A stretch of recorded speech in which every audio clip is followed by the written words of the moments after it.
मला वाटतं कधी कधी सत्य पचत नसतं आणि तशीच अवस्था आता संजय राऊत आणि विनायक राऊत झालेली आहे. जे वास्तव आहे ते शरद पवार साहेब बोलले आणि वास्तव नसतं तर एकनाथ शिंदेना हा पुरस्कार मिळाला नसता. म्हणजे ज्यांनी पुरस्कार दिला ते पण नालायक आहेत असं म्हणायचं का संजय राऊतांना आणि विनायक राऊतांना?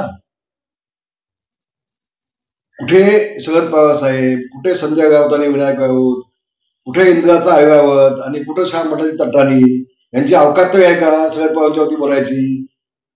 कालपर्यंत शरद पवार आमचे बाप आहेत म्हणावे, आज बापा उलटले सापासारखे. आणि म्हटलं हे सत्य कधी कधी लोकांना झोमतं, ते पटत नाही. उद्धव ठाकरेंचा सत्कार झाला असता तर त्यांना आनंद झाला असता, शरद पवार साहेब बोलले असतं तर त्यांना आनंद झाला असता. आता उद्धव ठाकरेंची कुवत आहे का, लायकी आहे का? आज समजेल ना त्यांना, आज पोहे सुद्धा आहेत काही, त्याच्यावर आता उद्धव ठाकरेची लायकी काय शिल्लक आहे ते कळेल ना.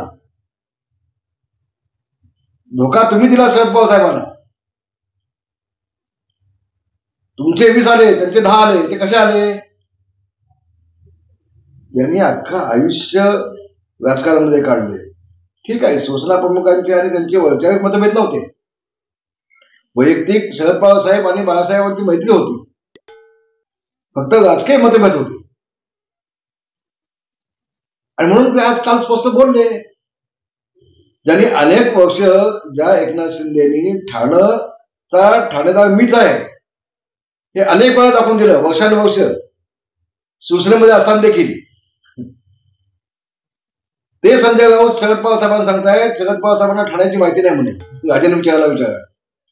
हे आशास्पद आहे ना. जो राजेंद्र विचार स्वतः निवडून येऊ शकणार नाही, जो पडतो हो त्याला विचारा म्हणे ठाणं कुणाचं आहे ते. इतकी वाईट अवस्था संजय राऊतांची झाली. मी तुम्हाला सांगतो, संजय राऊत जे बोलतात ना ते फक्त प्रसिद्धी मिळवण्यासाठी बोलतात. आज ते शरद पवार साहेबांना काल बोलले, 2 दिवसामध्ये जाऊन गपचूप माफी मागतील, हात जोडतील आणि प्रसिद्धी घेऊन मोकळे होतील.